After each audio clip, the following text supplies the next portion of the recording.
Muy buenas noches.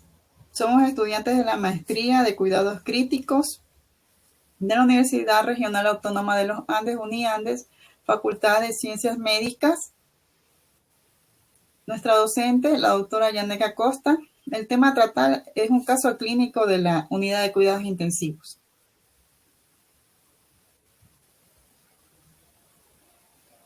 Como hemos visto en los últimos 2 años, las enfermedades virales han presentado una gran incidencia entre los ingresos y egresos por defunciones en las unidades de cuidados intensivos y también los servicios de emergencia en los que son las áreas críticas.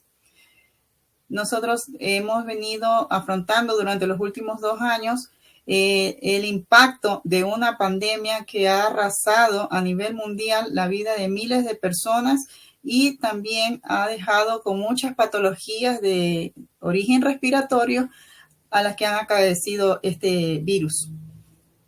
Se ha reportado que el 80% de los infectados presentan síntomas leves, un 15% síntomas graves, como disnea y respiraciones también por minuto aceleradas, saturación de oxígeno menores de 93% y una FIO menor de 300, sin aparición de filtrados pulmonares. También podemos darnos cuenta que esta patología, además de ser un virus que dañó mucho de nuestros órganos vitales, dio complicaciones más fuertes en lo que fue el fallo multiorgánico y causó la muerte de miles de personas en las unidades de cuidados intensivos a nivel mundial.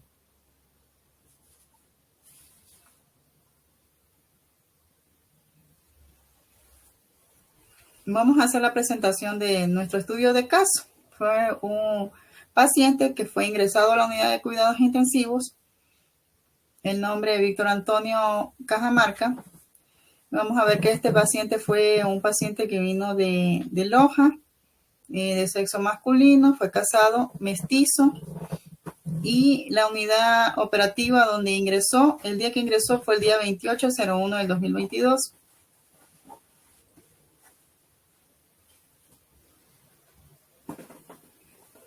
El motivo de ingreso de este paciente fue la dificultad respiratoria, hiperglicemia, deshidratación y aumento de cuerpo cetónico, lo que provocó el ingreso a la unidad de cuidados intensivos. El paciente de 57 años de edad con antecedentes de diabetes tipo 2, ingresado, como les dije anteriormente, el 28 de enero del 2022, fue trasladado desde su domicilio. Los familiares llamaron al ECU 911.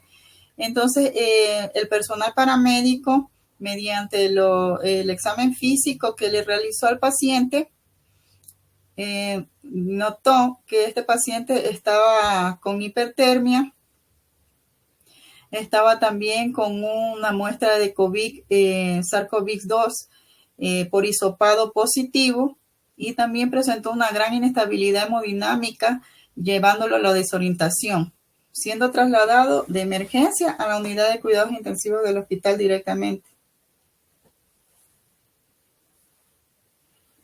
Como antecedentes patológicos familiares y personales, tenemos que la madre del paciente tenía diabetes tipo 2 y también el paciente mismo tenía diabetes. Los hábitos que tenía este paciente era alcohol y tabaco, y la impresión diagnóstica diferencial que tenía era insuficiencia respiratoria SARS-CoV-2. Este paciente ingresa al servicio de medicina interna, a la cama 4B, para ser evaluado por los médicos que se encontraban en dicha área. Se fue directamente al área de aislamiento y de allí comenzaron a realizarle las pruebas complementarias, exámenes para diagnóstico al paciente, mediante medidas objetivas y subjetivas. El tipo de aislamiento es un contacto respiratorio. Al ingresar a la unidad de cuidados intensivos, este paciente con el diagnóstico antes dicho, además de presentaba también una insuficiencia renal, aquí 2, y presentaba insuficiencia respiratoria tipo 2. Entonces fue precisado que fuera entubado de manera urgente para poder restablecer su hemodinamia al paciente, porque tenía déficit respiratorio y podía el paciente morir. Los signos vitales que tenía era de 80 a 45. Tenía una frecuencia cardíaca de 150 latidos por minuto y una temperatura de 38 grados centígrados, saturando 84% con oxigenoterapia. Lo que nos muestra es que la hemodinamia del paciente estaba bien deteriorada. Este paciente, si no era entubado a tiempo y si no se le restablecía las constantes vitales, en este caso la presión arterial con los vasoactivos, iba a fallecer a corto plazo. Al examen físico vamos a ver que el paciente evidencia una apariencia muy caquética y facies compuestas.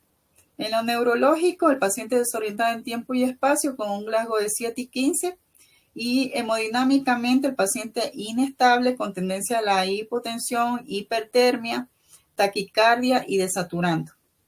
En los exámenes de laboratorio podemos evidenciar que había una leucocitosis y una neutrofilia.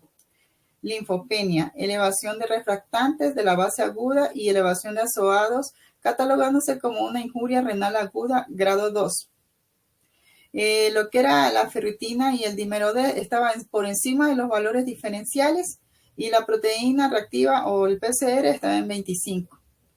Los leucocitos, el sedimento urinario estaba ya patológico, estaba con elevación de estos valores y la troponina era negativa. Alteración del perfil hepático y tipos de protombina lo tenían un 68%. Lo que vamos a ver también fue el EKG. En el EKG ya se podía valorar que el paciente estaba con una taquicardia sinusual. Ecocardiograma del ventrículo izquierdo ligeramente moderado, dilatado, con una difusión ventricular muy severa y las válvulas normofuncionales, ventrículo derecho hipocinético. En lo respiratorio, con disnea, desaturando el 84%. A nivel de tórax, elasticidad y expansibilidad disminuida, tenía un leve tiraje subcostal, taquimia y murmullo vesicular disminuido en ambos campos pulmonares, presentando una tos irritativa y no productiva. En lo metabólico, el índice de masa corporal del paciente era de 17, el peso de 49 kilos, un peso real, y una talla de 1.70 centímetros. El peso ideal era de 52.3. Al ingreso, el paciente ya no tenía sus prótesis dentales, inicia la hidratación, la sueroterapia y de acuerdo con la evolución clínica del paciente, la dieta fue ajustada a sus requerimientos nutricionales. Porque como anteriormente habíamos dicho, este paciente estaba caquético, no comía en su casa según lo que dijeron los familiares y necesitaba los requerimientos nutricionales para poder afrontar también la enfermedad. Por el empeoramiento progresivo se encuentra en NPO y posteriormente con la evolución clínica y tolerancia ya vamos a ver que como volvió a iniciar la nutrición enteral. Más en los siguientes diapositivas vamos a presentar cómo el paciente poco a poco fue evolucionando y del NPO antes de ser entubado pasó a una nutrición enteral. Las hiperglicemias de este paciente estaban en 348. Acordémonos que el paciente es un paciente que es diabético y entonces por lo general este paciente, según lo que el criterio de los familiares era que no se cuidaba en los regímenes alimenticios y por lo tanto tenía hiperglicemias muy elevadas, no controladas. Durante las primeras horas de su estadía en medicina interna, este paciente con 348 unidades, miligramos sobre decilitro, recibe 6 unidades de insulina cristalina. Luego de 3 horas, el personal de enfermería le vuelve a hacer la toma de la glicemia y el paciente ya estaba en 301. Se volvió a corregir con 6 unidades de insulina cristalina según el esquema y protocolo. Y después de 3 horas más, el paciente ya había bajado 280 miligramos sobre decilitro, lo que según el protocolo se aplicó 2 unidades de insulina cristalina. Con eso se mantuvo los controles de insulina de glicemia cada 6 horas al paciente, tornándose a una normalidad en su estado metabólico. En la eliminación, el paciente oligúrico con déficit de tránsito intestinal precisa ingesta de lactulosa 30 ml cada 12 horas. El paciente ya presentaba ausencia de ruidos hidroaéreos. Entonces, igual se le realiza también el procedimiento de la aplicación de sonda vesical para poder controlar el ritmo diurético de este paciente.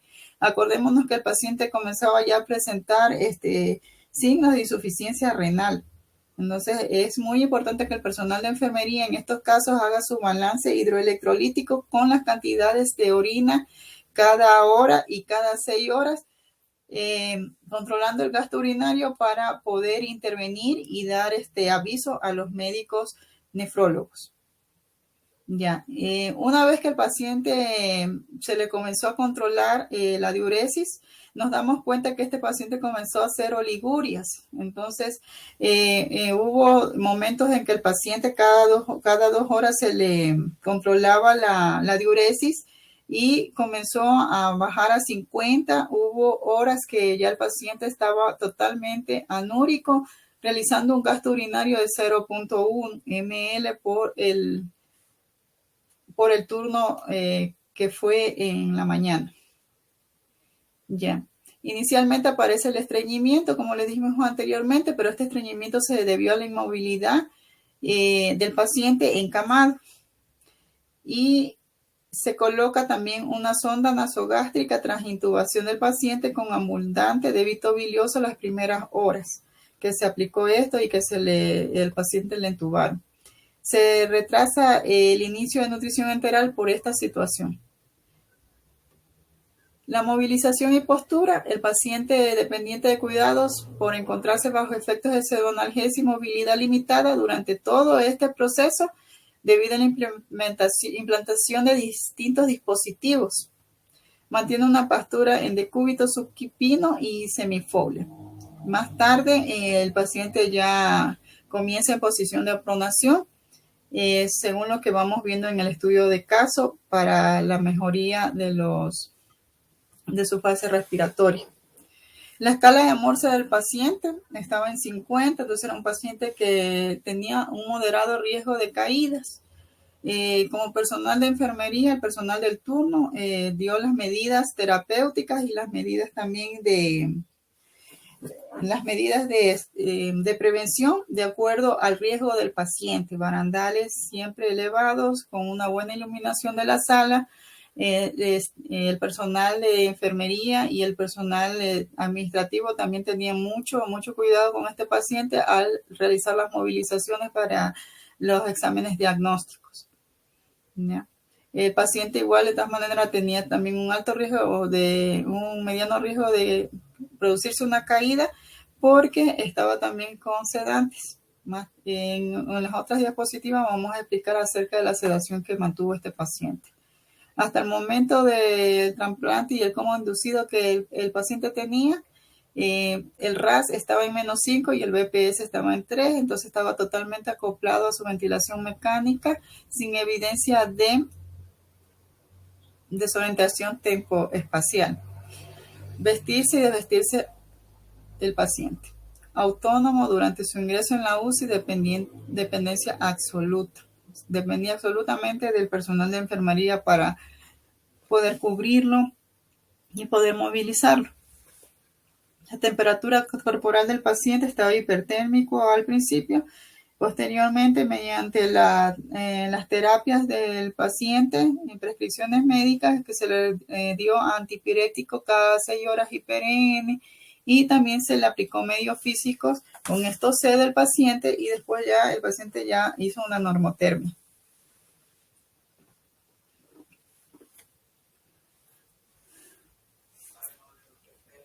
Los datos clínicos al ingreso a la unidad de cuidados intensivos adultos.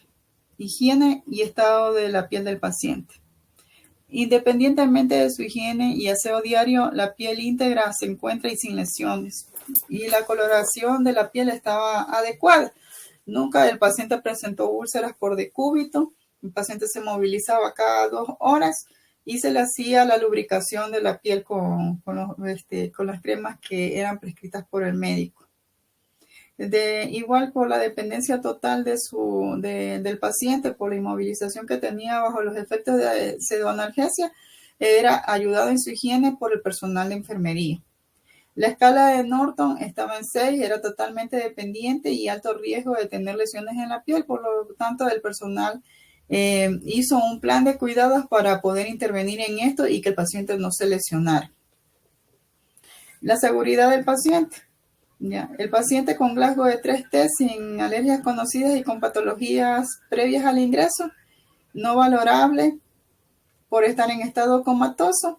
Entonces, este paciente al momento que ingresa un poco álgido, con dificultad respiratoria y miedo a la muerte y al entorno de la UCI. Durante la estadía posterior a la UCI, el paciente es entubado y sus medidas de seguridad se tornaron en la cama, en el ambiente, en la luz y también con los circuitos que estaban alrededor de él, las medidas invasivas para poder brindar la seguridad en todos los procesos que se le realizó al paciente. La comunicación.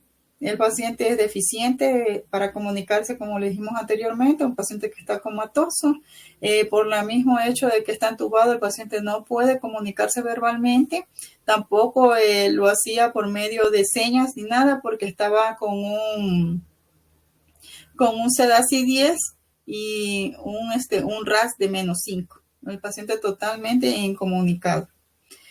Los valores y creencias de este paciente, según la exploración o según las entrevistas con los familiares, nos dijeron que era de religión católica, pero antes del ingreso de su familiar al hospital, él manifestó tener miedo para morirse porque ya le había salido una prueba positiva de PCR. Entonces, los familiares y la esposa solicitaban la presencia de un sacerdote para que interviniera la familia.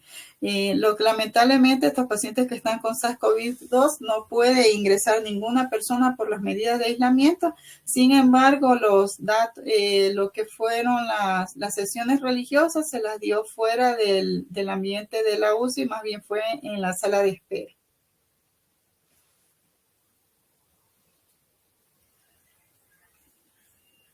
Ya. Realizarse. El empleado era empleado público, cabeza de familia y sustento de su hogar. Y al momento, como ya hemos manifestado, imposibilitado de realizar sus actividades cotidianas. En el ocio, el paciente se dedicaba a realizar deporte junto a su familia y durante la estancia hospitalaria, lógicamente, el paciente no puede realizar ningún ejercicio, a más de la rehabilitación motora que le dan los respiratorios. Aprendizaje. Paciente de profesión mecánica automotriz, nivel de cultura medio. Entonces también tenía curiosidad por el tratamiento. Él desconoce actualmente en el estado que se encuentra por su estado comatoso y muestra interés por los dispositivos de soporte externo cuando el paciente fue evaluado para su trasplante renal. El tratamiento en la unidad de cuidados intensivos. Entonces vamos a ver que este paciente inicia con interferón beta. Desde el punto de vista infeccioso se trató inicialmente 3 días a base de ceftriaxona 1 gramo cada 8 horas como tratamiento de sobreinfección bacteriana. Durante los días de administración del antibiótico, el paciente presentó hipertermia de 38.3 grados centígrados y tratado con antipirético el paracetamol de 1 gramo cada 6 horas. Se le realizó medio físico sin tener éxito en las primeras 3 horas en el tratamiento, más luego el paciente ya se estabiliza y por pruebas de laboratorio presentó los siguientes valores. Leucocitosis 15.000. El PST1 23, PCR 566, hemocultivos negativos, urocultivos negativos, aspirado pulmonar negativo y cultivo de catéter negativo. Pero según también las referencias de examen de laboratorio, luego ya de estar algunos días con estancia hospitalaria, este paciente ya comienza a presentar hemocultivos positivos y los urocultivos también están positivos. Por lo tanto, el paciente al principio tenía medidas de aislamiento tanto de contacto como respiratorio. En el día 8/02/22, Ya este paciente, como le dije anteriormente, a lo que ya da los hemocultivos, primeramente se evidencia una resistencia al antibiótico, lo que le hace pensar a los médicos de que había presencia de alguna bacteria. Comienzan de nuevo a ascender la fiebre del paciente y sin embargo bajo las medidas de los antibióticos que se le administró y todos los cuidados que se le da al paciente, el paciente no mostraba mejoría, más bien ya comenzaba con una PAFI menor de 100 y también presentaba ya déficit en su fracción inspiratoria, una hipoxemia refractaria severa a la intubación y había también fases donde había taquicardia y también descenso de la presión arterial, lo que hacía sospechar de que había, aparte de la enfermedad base por la que ingresa, había ya un germen multiresistente dentro de su organismo. Por lo tanto, los médicos le envían a hacer los hemocultivos y urocultivos para detectar qué bacteria era la que había atacado al paciente. Entonces, vamos a comenzar a hablar sobre cuándo fue el proceso de intubación del paciente. Entonces, nosotros como personal de enfermería procedimos a realizar la intubación orotraqueal o asistirla, porque quien lo realiza es el médico junto al fisioterapista. Entonces, nosotros comenzamos a posicionar el paciente, a valorar la vía aérea del paciente, a preoxigenarlo y a dar la premedicación base que estaba con fentanilo 2000 microgramos kilogramos 3 minutos antes del procedimiento. Y para la hipnosis y parálisis utilizamos el midazolam 0.3 miligramos kilogramo peso y rocuronio 1.2 miligramos kilogramo peso. Con eso al paciente se le pudo intubar y tuvo éxito en el procedimiento bajo asexia y antisexia. Ya, con lo relacionado a la ventilación mecánica.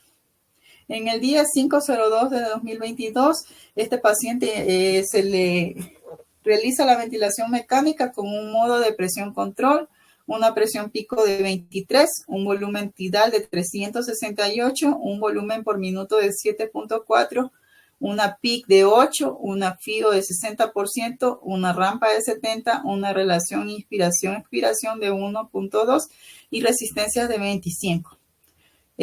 Con esto el paciente se acopla a la ventilación mecánica más la pseudoanalgesia que se le administró, que fue un Sedaci 10 a base de fentanilo.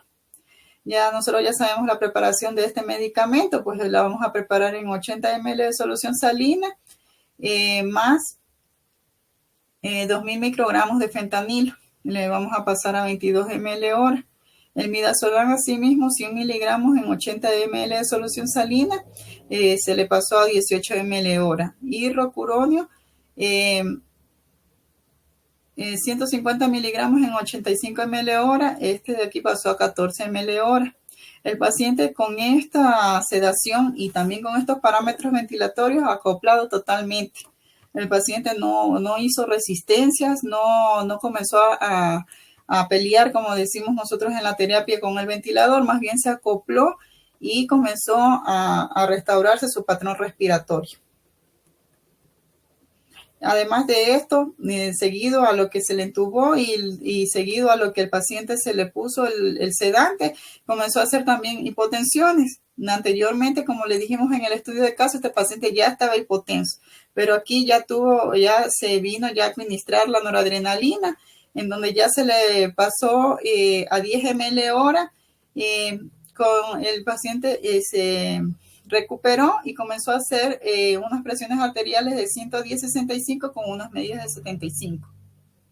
De ahí comenzó a regularse dependiendo de la dosis respuesta que este paciente daba en la unidad de terapias intensivas y comenzaron al destete progresivo de este vasoactivo.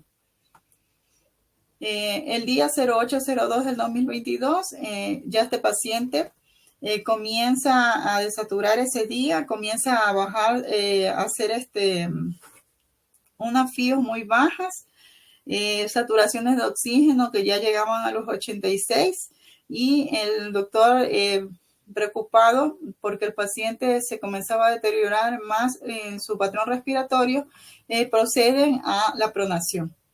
Entonces, en la pronación ya le van a poner le pusieron con un modo presión control, una presión pico de 22, un volumen tidal de 378, un volumen minuto de 6.8, una PIC de 7, una FIO de 58% y una rampa de 60. Relación inspiración y expiración de este paciente fue de 1.2 y las resistencias de 25. Igualmente, como en lo anterior, este paciente igual continuaba con su SEDASI 10 de acuerdo a su peso y al peso ideal de este paciente. Se le siguió con los apoyos de vasoactivo y el paciente continuaba con unas medidas de 75. Sin embargo, el destete de la noradrenalina no se podía dar porque a la medida que le iban bajando al paciente la noradrenalina, este paciente se hipotensaba y comenzaba a desacoplarse y a desaturar nuevamente. Así es. Ya. El día 10/02 del 2022, el paciente presenta una buena respuesta ya a las 72 horas de haberse pronado. Entonces ya la PAFI ya no estaba en valores de 100 como anteriormente estuvo, sino en valores de 200. Comienza a ver un síndrome de distrés respiratorio ya moderado y se maneja con ventilación protectora con los siguientes parámetros. El modo del ventilador igualmente ya está con un volumen control, una presión pico de 21, un volumen tidal de 379, un volumen por minuto de 6.8, una PIC de 6, una FIO de 57, una rampa de 50, una relación inspiración-expiración de 1.2 y resistencias de 20. Igualmente el paciente sigue con dosis con un SEDASI igual de 10. El paciente acoplado a su ventilación mecánica, acoplado a su analgesia, continúa el paciente con un RAS de -5 y un BPS de 3. Y las presiones arteriales, igual con el apoyo del vasoactivo, se encuentran con los mismos niveles, con una media 75 en 110/65. Y vamos a ver también que nunca hubo un deterioro neurológico de este paciente, pues su reacción pupilar seguía igual intacta, seguía reactiva, seguía con 2 milímetros en sus pupilas. Entonces, lo que no nos hacía pensar que había algún deterioro neurológico, más bien el deterioro del paciente siempre fue respiratorio y de la parte renal, porque acordémonos que la parte de lo que fue la metabólica, las glicemias del paciente comenzaron a mejorar y ya no realizó hiperglicemias durante estos días que estuvo entre la intubación y la pronación. Ya. Anteriormente vimos que este paciente con SARS-CoV-2 era un virus de la familia de coronavirus, y los coronavirus no solamente nos afectan a nosotros, sino a los animales también. También fue una patología que tuvo una gran incidencia a nivel mundial, declarada pandemia, y que tuvo una gran desfase tanto de salud, económico, cultural a nivel mundial, y que al mundo como que lo estremeció y no se esperaba esto. No sé, la mayoría de pacientes que ingresaron por la terapia intensiva tuvieron casi la misma dinámica del paciente que nosotros estudiamos. Casi todos presentaban los mismos síntomas. Y lamentablemente estos pacientes se tendían a infectar dentro de las unidades de cuidado intensivo por el mal proceso de no tener medidas de asepsia, lavado de manos frecuente y las medidas protectoras y de aislamiento que estos pacientes requieren. Ya. El cuadro clínico del paciente presentó malestar, mialgia, artralgia, disnea y hipertermia, como nosotros expusimos en el caso. Entonces, esta patología estaba encuadrada con el caso del paciente, además de que nosotros ya estábamos seguros de que tenía SARS-CoV-2 por el hisopado que se le realizó. Las complicaciones neurológicas, hematológicas, complicaciones cardíacas, complicaciones renales y complicaciones hepáticas. En nuestro paciente, las complicaciones que hubieron fueron renales y también complicaciones neurológicas, respiratorias. Nunca hubo, por ejemplo, un deterioro neurológico patológico, más bien el deterioro que hubo neurológico fue a raíz de la sedación. por el coma inducido que se le realizan a estos pacientes para poder realizar los procedimientos y poder al paciente no mantenerlo en un estado de estrés, un estado en lo que él utiliza sus accesorios respiratorios de manera acelerada. Entonces, el estado neurológico del paciente estaba acoplado a los requerimientos de los profesionales de terapia intensiva para poder realizar sus procedimientos.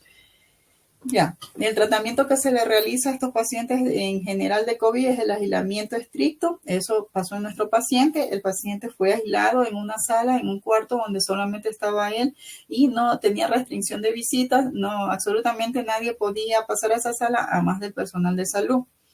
El examen clínico exhaustivo, que incluye la vía aérea de respiración, circulación y búsqueda de signos de alarma y diagnóstico diferencial. Entonces, en este paciente también se vio esto en el estudio de caso. Nosotros vimos que desde el principio se les realizó el examen clínico, se le realizó una anamnesis, un examen físico y también se le procuró mejorar lo que fue el estado respiratorio y también el estado circulatorio. Reposo cefálico dice si no hay choque o hipotensión, el paciente cefálicamente está en reposo pues debido a la pseudoanalgesia. Y la oxigenoterapia que se continúa en un paciente normal con 5 litros por minuto para llegar a una meta de 92%. En este caso, el paciente estaba con saturaciones menores de 86, por lo que requirió su intubación orotraqueal. Al principio, a lo que se le tuvo en medicina interna, este paciente estaba con cánula nasal, pero el personal médico se dio cuenta que más bien en los valores de la gasometría el paciente iba en aumento. Entonces, era el requerimiento de una intubación orotraqueal. Los signos vitales en la frecuencia respiratoria siempre están taquínicos, están taquicárdicos, la presión arterial tiende a bajar, hay un estrés respiratorio, un distrés también, y aparte de eso, estos pacientes llegan a tener lesiones a nivel renal en su mayoría. Epidemiológicamente, según los estadísticos, dicen que las lesiones que más se encontraron en estos pacientes con COVID-19 fueron lesiones renales. Y la hoja de balance hidroelectrolítico, en el caso que expusimos, este paciente tenía balance. Le dijimos anteriormente que primero estaba con oliguria, después con anuria, estaba con un gasto urinario 0.1, paciente fue tratado con furosemida y por lo tanto el personal de enfermería tenía estrictos controles de balance hidroelectrolítico cada hora y hacían, por ejemplo, el conteo el conteo del gasto urinario cada 6 horas por turno. Era evaluado por el médico cada hora, en donde el médico comenzó a poner su escalón de furosemida al ver que el paciente no producía la orina que se requería por medio del peso del paciente. La oxigenoterapia igual se le dio en este paciente. Fue una oxigenoterapia al principio por cánula nasal, mascarilla, luego que pasa tubo, y este paciente sí se le mantuvo con saturaciones de oxígeno del 95% durante su estadía en la UCI. La fiebre que se incrementó, como la fisiopatología de esta enfermedad, incrementa la fiebre y por lo tanto hay aumento de la temperatura y los requerimientos de oxígeno en un 13% de estos pacientes. Por eso es importante que el paciente con COVID-19 sea monitorizado en su frecuencia respiratoria y saturaciones de oxígeno, porque es lo que más afecta a este paciente. Entre los antipiréticos de mayor elección, vamos a ver que el paracetamol se le puede prescribir a este paciente de 0.5 a 1 gramo por vía oral, cada 4 horas o 6 horas, dosis máxima 4 gramos al día. Ya la siguiente.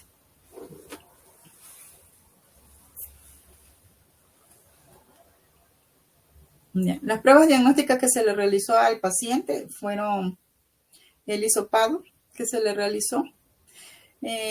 También se le realizó una reacción de cadena de polimerasa, lo que es el PCR, y se le diagnosticó también la formación de anticuerpos contra el virus SARS-CoV-2 después de 7 días de haber adquirido la enfermedad.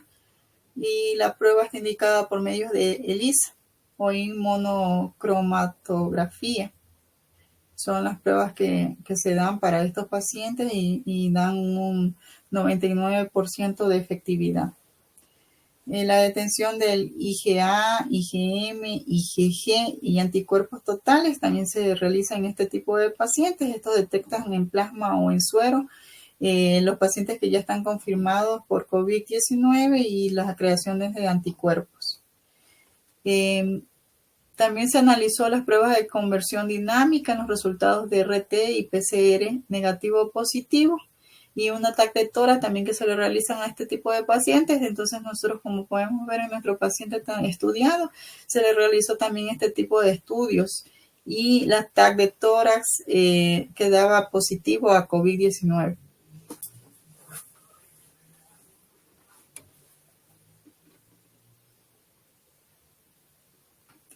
Ya, valoración de enfermería según las 14 necesidades de Virginia Henderson. Respirar normalmente. Ya, aquí vimos que el paciente presentó una hipoxemia refractaria severa desde la intubación, presión arterial, oxigenación, fracción inspiratoria de oxígeno en la PAFI, que tuvo menores de 100. Aquí también podemos ver que desde el ingreso o relajación de la perfusión de rocuronio, este paciente se le realiza la pronación, con lo que presenta mejoría en su preoxigenación. Presenta una respuesta de mejoramiento de la PAFI después de unos días a 200 y también se maneja después con una ventilación ya protectora en volumen control, manejando los volúmenes didales de acuerdo a su peso. Ese paciente todo este tiempo estuvo acoplado a su ventilación mecánica y mejorando en su situación respiratoria. Precisa ciclos de pronación, los cuales se mantienen entre 24. La primera pronación duró hasta 72 horas. Según la bibliografía dice que deben de ser hasta 24, pero en este paciente la pronación fue 72 horas. Después comenzó ya, el paciente requirió traqueotomía percutánea sin incidencia, luego de que estuvo en su fase de pronación, en su intubación orotraqueal, ya como el paciente ya comenzó a acoplarse a la ventilación mecánica y a mejorar sus parámetros ventilatorios, también sus parámetros de gasometría, de pruebas de laboratorio. Este paciente ya requirió la realización de una traqueostomía y por ende pasarle a lo que fue presión espontánea, a lo que fue una ventilación espontánea. Poco a poco el paciente se va recuperando y el paciente ya comienzan al destete de estas. De ahí se inicia cambios de la modalidad presión-soporte el día 21 y finalmente se conecta a la ventilación mecánica el día 23, siendo utilizada oxigenación de alto flujo con medio de desconexión de intermedios.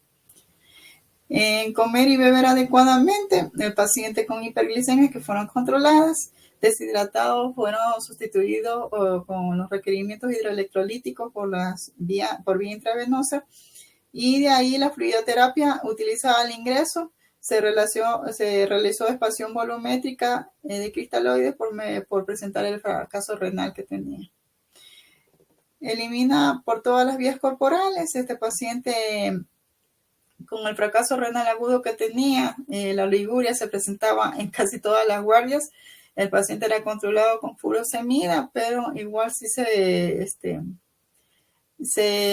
realizó lo que fue el proceso de enfermería, sí se logró éxito en una de sus etapas. Se continuaba evaluando el proceso y se continuaba mejorando los requerimientos que este paciente necesitaba para poder mejorar lo que era el ritmo diurético.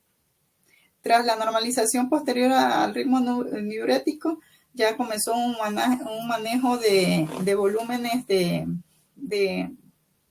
líquidos ya con restricciones, porque como era un paciente renal, el paciente presentaba edema, se podía deteriorar, podía haber un edema pulmonar y por lo tanto la muerte del paciente. Comenzó a ver la restricción de líquidos para hacer un balance negativo. Eliminación urinaria a través de la sonda y pañal. que eso de ahí también, como le dije anteriormente, y en las primeras etapas de nuestra exposición, este paciente se le puso una sonda y se le controló totalmente los volúmenes de orina o diuresis que él realizaba durante los turnos y estadía hospitalaria dentro de la unidad de cuidados intensivos. La siguiente.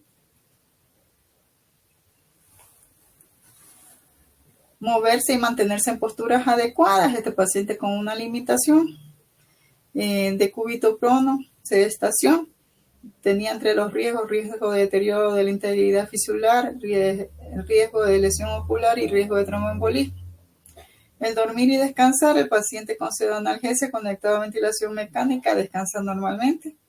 Y lo que fue la ropa y vestirse no aplicaba, pero sin embargo el personal de enfermería cumplía estas funciones del paciente, y el paciente totalmente dependiente de nosotros. Mantener la temperatura corporal, sí se logró mantener la temperatura corporal en ciertos estadios o ciertos días. Se le daba los antipiréticos, la ropa adecuada, se le ponía medios físicos. Entonces este paciente, como les dije anteriormente, tenía alto riesgo de infección.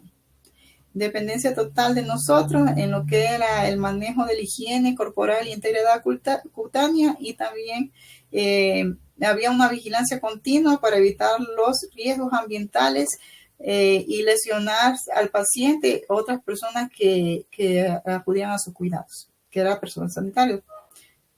Alto riesgo de caídas, tenía mediano riesgo de caídas, tenía un alto riesgo también de lesión de úlceras por decúbito. Sin embargo, en el plan o el proceso de enfermería que se realizó en la UCI, tuvimos éxito en eso. Siguiente.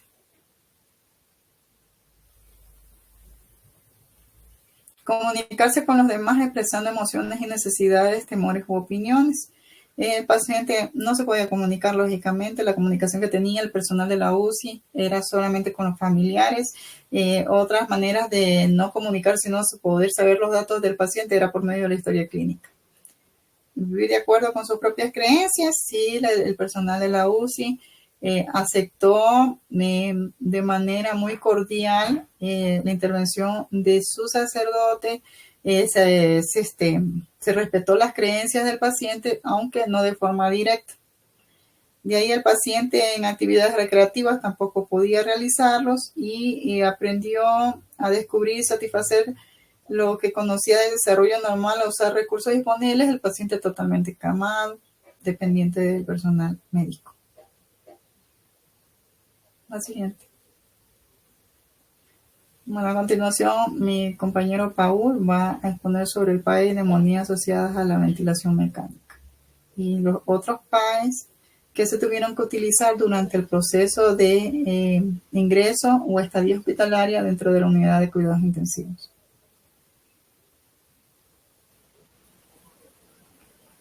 Dentro del PAE de la neumonía asociada a la ventilación mecánica, tenemos que el plan de cuidados de enfermería se lo realizó de acuerdo al NANDA, de acuerdo al NIC y de acuerdo al NOC. Dentro del patrón respiratorio ineficaz, tenemos como definición lo que es la inspiración o expiración que no proporciona una ventilación adecuada. Dentro de los resultados tenemos lo que es el estado respiratorio de la ventilación y los indicadores para ver en las diferentes escalas. Tenemos indicadores como la utilización de los músculos accesorios, como el volumen corriente, como la frecuencia respiratoria y como el ritmo respiratorio. Dentro de la utilización de los músculos accesorios, lo encontramos al paciente con un punto diana de 12 y el objetivo es aumentarlo a un punto de 3, como una puntuación diana de 3. Igualmente, el volumen corriente, el paciente cuando yo se encontraba con un punto diana de 2, igualmente se lo subió a 3, igualmente la frecuencia respiratoria y el ritmo respiratorio. Seguidamente también tenemos lo que son las actividades que se van a realizar o el NIC para este patrón respiratorio ineficaz. Dentro de las actividades tenemos lo que es comprobar de forma rutinaria los ajustes del ventilador incluyendo temperatura y humidificación del aire inspirado. El fundamento científico nos dice que se conoce como todo procedimiento de respiración artificial que emplea un equipo para suplir o colaborar en las funciones respiratorias de una persona. Dentro de las actividades, administrar los agentes paralizantes musculares, sedantes analgésicos, narcóticos que sean apropiados.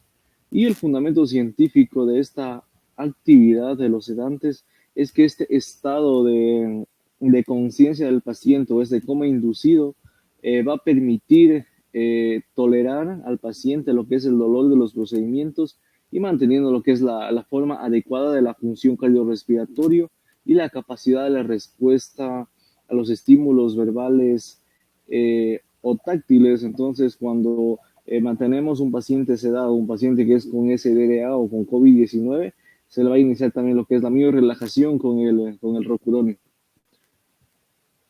Otra actividad dentro de las intervenciones independientes, tenemos lo que es utilizar una técnica antiséptica en todos los procedimientos de succión.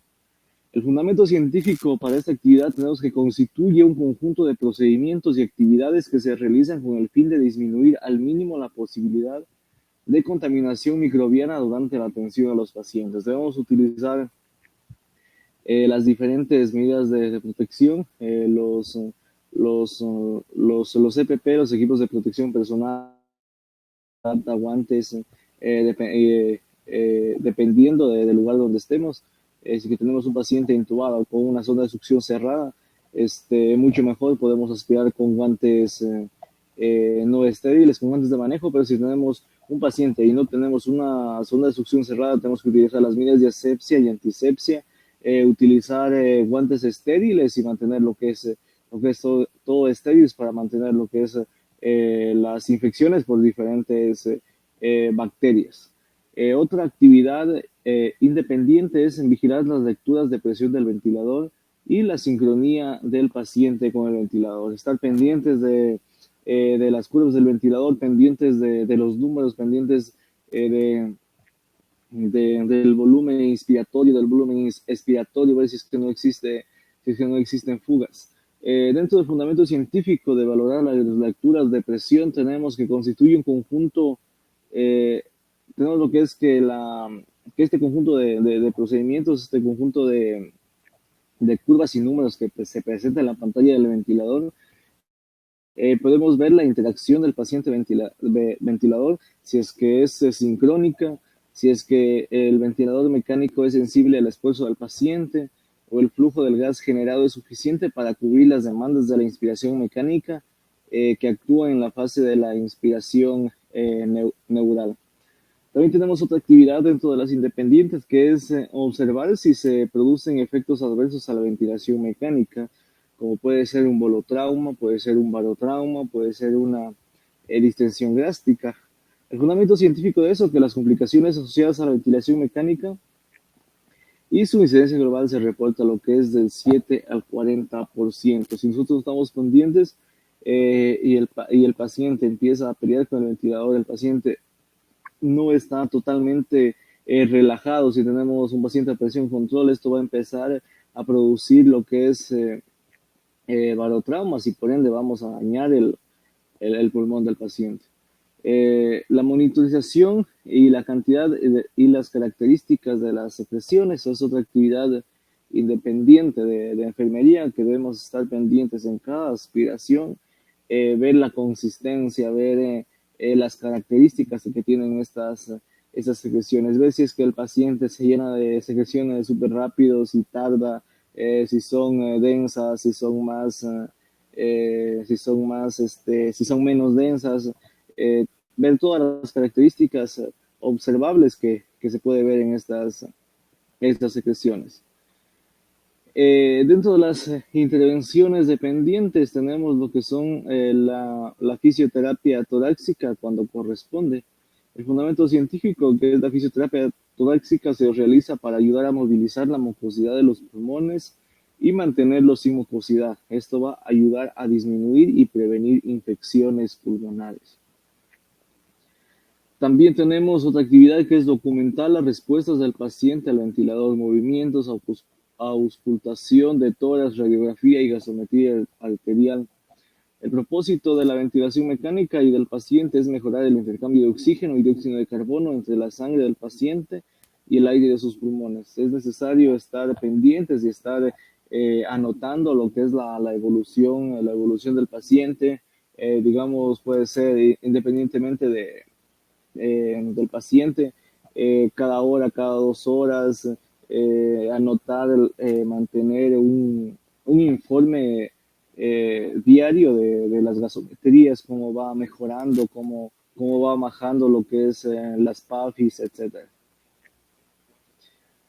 Tenemos dentro de otro diagnóstico que es el 0030, que es el deterioro del intercambio de gases, que se encuentra dentro del dominio 2, que es dentro de la salud fisiológica, dentro del indicador 40-21-1, que es la saturación de oxígeno, y las escalas de medición del deterioro del intercambio gaseoso son la desviación grave del rango normal, que lo encontramos en una puntuación diana de 1 y el objetivo es aumentar a 3.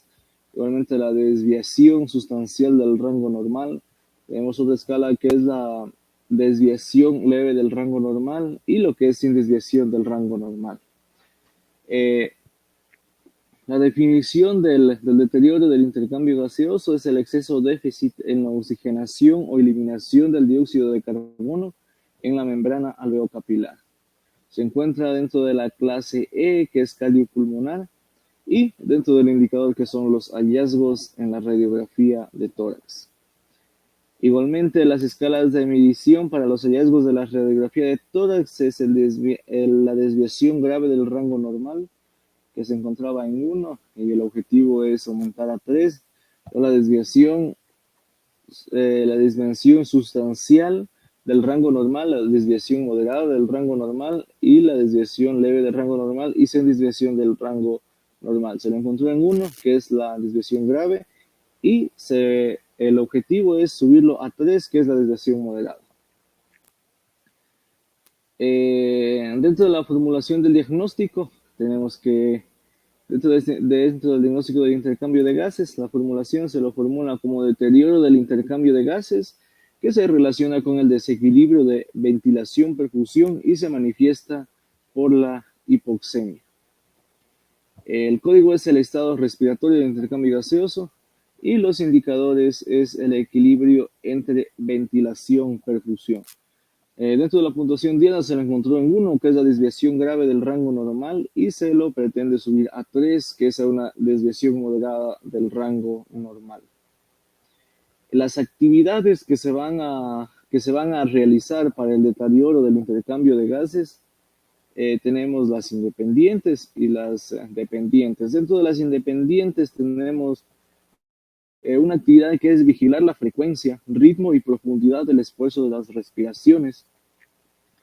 El fundamento científico, este es el fundamento porque el transporte de oxígeno en el paciente crítico se encuentra frecuentemente alterado, ya que los mecanismos para mantener un aporte adecuado a los tejidos pueden tornarse insuficientes, por lo que resulta primordial evaluarlos y corregirlos a tiempo.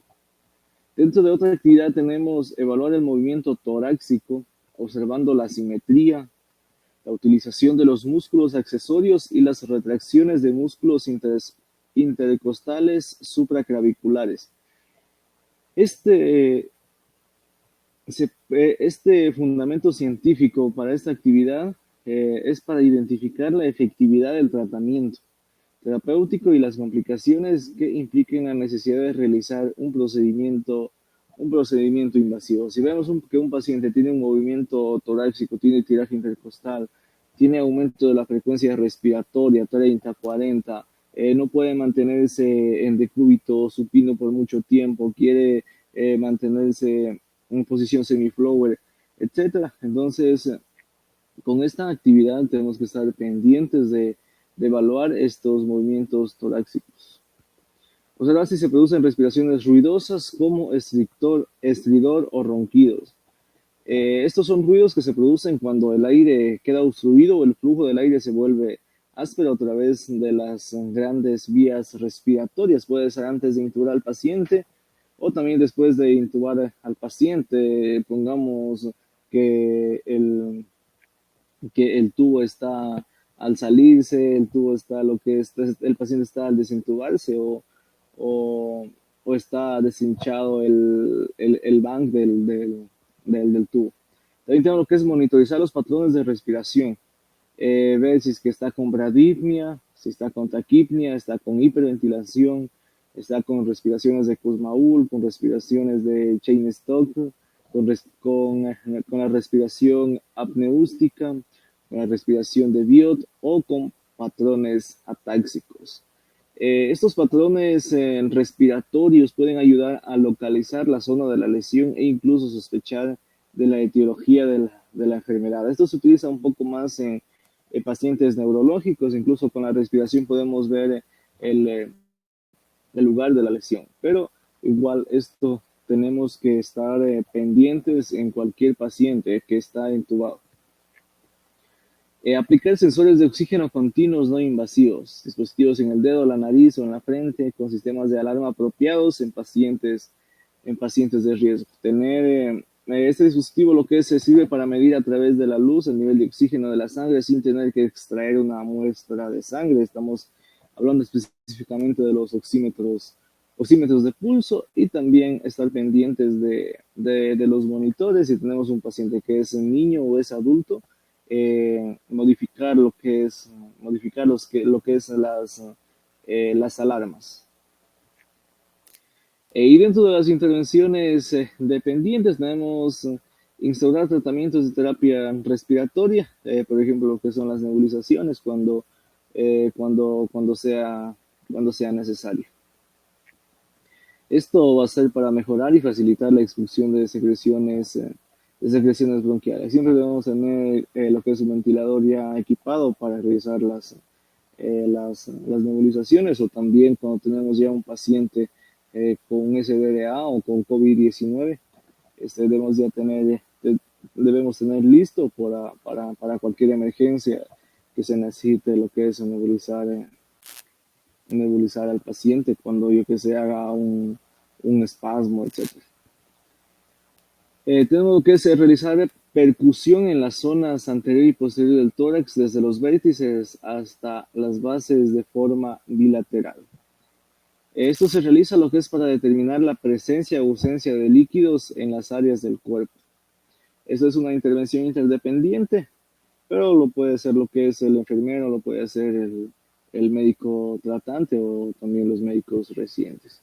Observar si hay fatiga muscular, diafragmática, como movimiento paradójico. Sucede cuando los músculos no tienen lo que es una fuerza suficiente para continuar. Se aumenta la necesidad de oxígeno, sobrepasando los niveles que el sistema de transporte es capaz de proporcionar. Auscultar los sonidos pulmonares después de los tratamientos para apreciar los resultados. Para identificar la efectividad del tratamiento terapéutico o poder identificar complicaciones. Aquí podemos poner un ejemplo. Cuando intubamos un paciente, tenemos que auscultar los ruidos para ver si es que está entrando aire a los dos pulmones, si es que es el aire adecuado, o para ver si es que está muy metido o muy salido lo que es el tubo. Monitorizar las lecturas del ventilador mecánico, anotando los aumentos de presiones inspiratorias y de las disminuciones de volumen corriente según corresponda. El volumen minuto indica la capacidad de ventilación del paciente.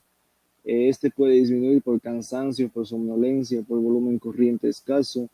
Puede disminuir también por la presión de soporte inadecuado, la disminución del nivel de agua en la cámara de humidificación, y aumenta si taquipnia o lo que es la mejoría del paciente. También otra actividad interdependiente es monitorizar si aumenta la inquietud o ansiedad o disnea. Es importante esto para mantener la tranquilidad del paciente o que se mantenga acoplado al ventilador y que no exista lo que es asincronías. Eso es cuando el paciente ya está despertando, cuando ya se le está lo que es discontinuando la sedación.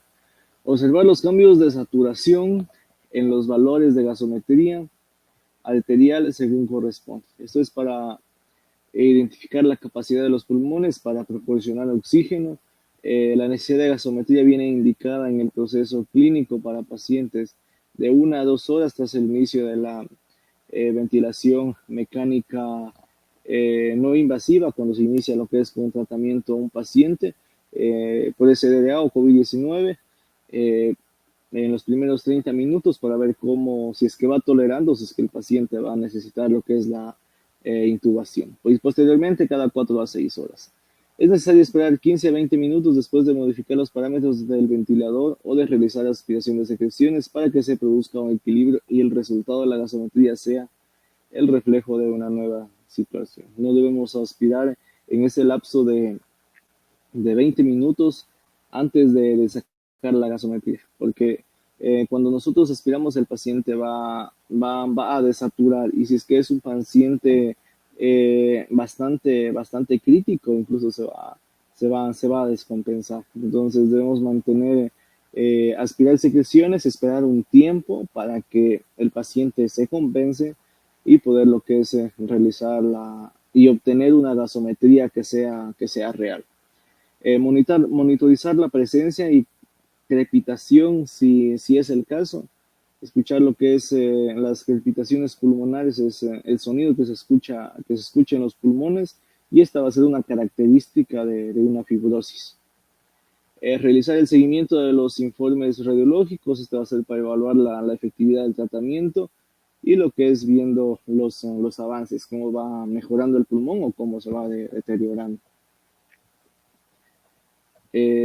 Tenemos también lo que son las actividades para el campo, lo que es fisiológico complejo. Tenemos lo que es la intervención, va a ser la ayuda a la ventilación. En estas igualmente tenemos actividades independientes y actividades dependientes. Dentro de las independientes tenemos mantener una vía aérea permeable. ¿Para qué? Para facilitar el intercambio de gases y mejorar la función de la ventilación y de oxigenación. Y de esta manera evitar complicaciones que resulten si se produce una falla. Otra actividad tenemos colocar al paciente de forma que se facilite la concordancia, ventilación, perfusión y que minimicen los esfuerzos respiratorios. Puede ser elevar la cabecera de 30 a 45 grados o lo que es ponerlo en posición semi-flower. La posición semi-flower ayuda a lo que es a mejorar la expansibilidad torácica, facilitando la ventilación pulmonar y la oxigenación. Otra actividad para la ayuda a la ventilación es la monitorización de los efectos del cambio en la posición de oxigenación mediante la gasometría arterial. Esto se lo puede hacer para evitar la hipoxemia, evitar desconexiones accidentales del sistema, realizar cambios de tabuladuras y humidificadores en el menor tiempo posible, aspirar secreciones en intervalos que permitan la recuperación del paciente, preparar con antelación otras fuentes de gases que se estén suministrando. Por ejemplo, si no tenemos un oxígeno empotrado, digamos, con líneas en la pared y trabajamos en un área donde tenemos los tanques de oxígeno, siempre tenemos que tener 2 tanques, o cuando el oxígeno esté ya a la mitad, tener ya listo el otro tanque de oxígeno para que no existan complicaciones. Dentro de las intervenciones dependientes para la ayuda de la ventilación mecánica tenemos administrar medicación adecuada contra el dolor, porque el dolor va a provocar hipoventilación, por lo que afecta el proceso normal de la respiración, haciendo que se presente lo que es una dificultad para respirar, o también va a aumentar las respiraciones, el paciente se va a poner taquipneico, etcétera, va a aumentar la presión arterial.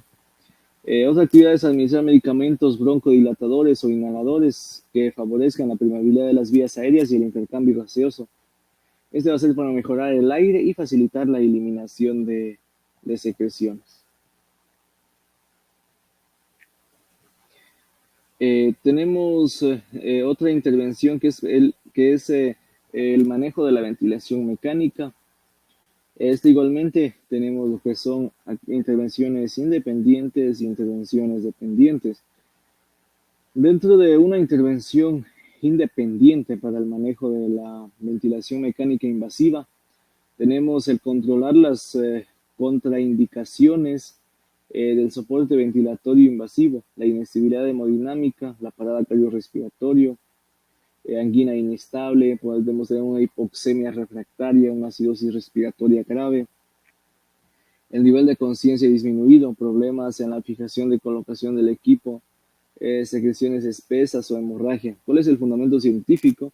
La monitorización del paciente ventilado permite, entre otras determinaciones, evaluar los diversos parámetros de la mecánica respiratoria para conocer lo que es el estado de los diferentes componentes del sistema ventilatorio y guiar lo que es los ajustes de la terapia ventilatoria para así poder modificar valores, para poder aumentar o disminuir lo que es la medicación también.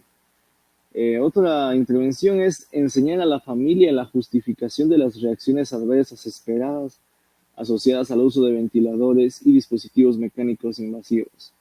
Esto lo que es antes de intubar al paciente, explicarle al paciente, ya cuando el paciente está dormido, cuando se habla con la familia, explicarle también lo que es a la familia, los efectos adversos que se pueden prever o que puede que le lleguen al paciente de acuerdo al tiempo que esté ventilado. Esto va a ayudar a minimizar el miedo y la ansiedad y favorece lo que es la colaboración con la familia. La colocación del paciente en una posición semiflower. Esta posición es para disminuir el trabajo respiratorio y el riesgo de expiración. Dentro de las actividades dependientes para la ventilación mecánica invasiva tenemos que es consultar con otros profesionales sanitarios al seleccionar un tipo de ventilador invasivo, regulado por flujo y ciclada por volumen o CPAP.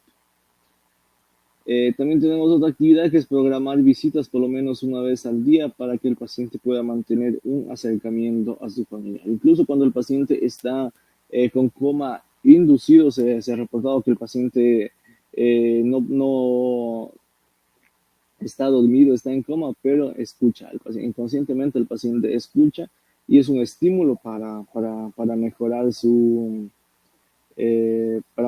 salud. Tenemos otra actividad que es aplicar el dispositivo invasivo asegurando con un ajuste adecuado para evitar lo que es grandes fugas de aire. Verificar todos los componentes del armado del ventilador antes, durante y después de la intubación para evitar desacoples y fugas de aire. También tenemos observar continuamente al paciente en la primera hora después de la aplicación para evaluar lo que es la tolerancia. El buen acople incide sobre factores pronósticos de la ventilación mecánica, como la intolerancia cuando son pacientes que como la intolerancia cuando son pacientes que se los está iniciando con ventilación mecánica no invasiva, con la VNI. Por lo tanto, si es que no tiene el paciente un acople, vamos a tener un fracaso de la ventilación, vamos a tener bastantes fugas, el paciente se va a poner inquieto, el paciente se va a doler, le va a doler, buscar el confort del paciente, ponerle cinta, ponerle ahí diferentes hielonetes. Se le puede poner al paciente para que no le haga heridas la presión de la máscara de la ventilación mecánica no invasiva.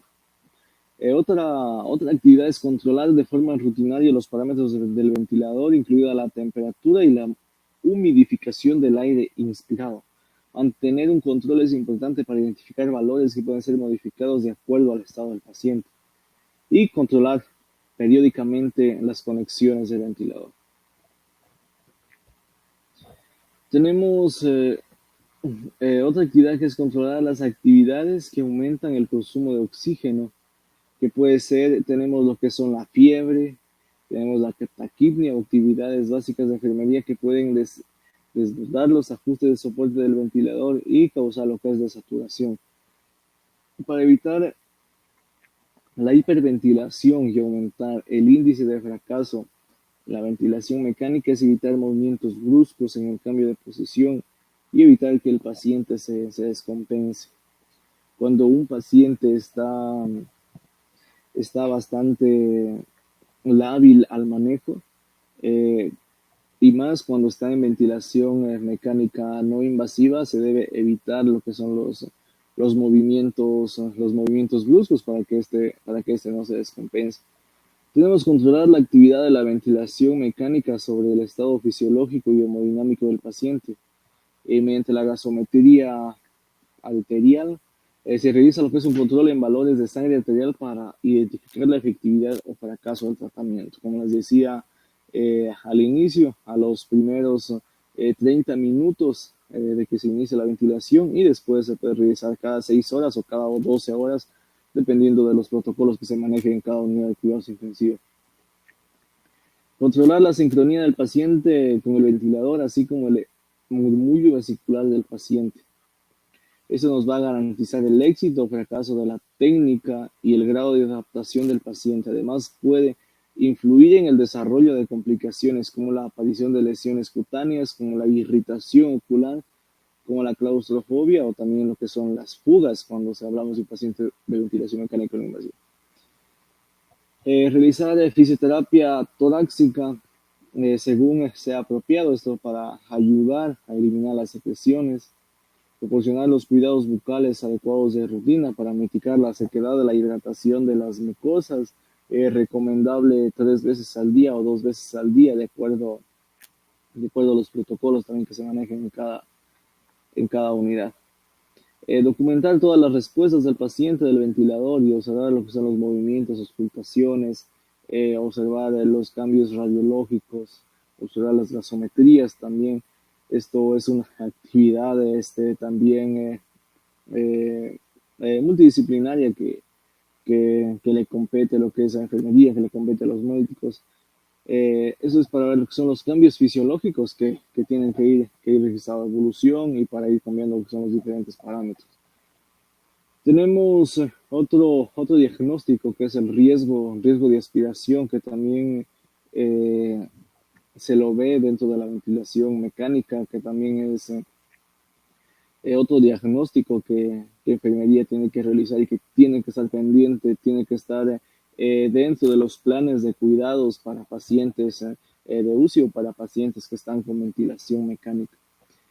La definición del riesgo de aspiración, que son susceptibles de penetrar secreciones gastrointestinales, orofaringeas, sólidos o líquidos en el árbol bronquial, que puede comprometer la salud.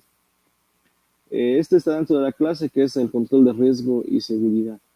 Un indicador es identificar el factor de riesgo. Dentro de la puntuación Diana, a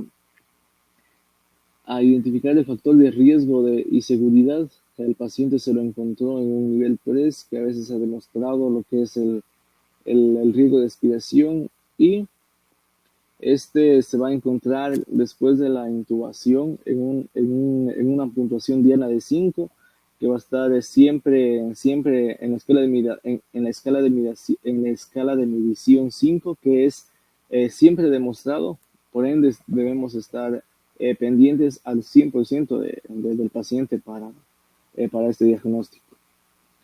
La formulación del diagnóstico se lo formula como riesgo de aspiración relacionado con el aumento de la presión intragástrica.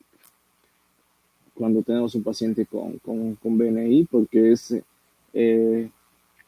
va a aumentar la presión intragástrica, por ende, este paciente tiene que estar en NPO. Ingresa un paciente para BNI, para ventilación mecánica invasiva o no invasiva, NPO.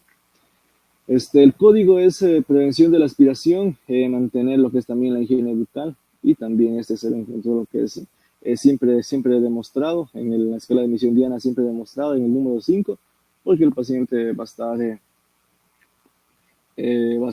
si hablamos de BMI, va a estar con la máscara al 100%, y pues va a tener lo que es una higiene bucal deteriorada. Y si es que es un paciente que está con ventilación mecánica invasiva, igualmente va a tener una una higiene bucal deteriorada, por ende tenemos que mantener esa higiene bucal en una puntuación DANA de 5.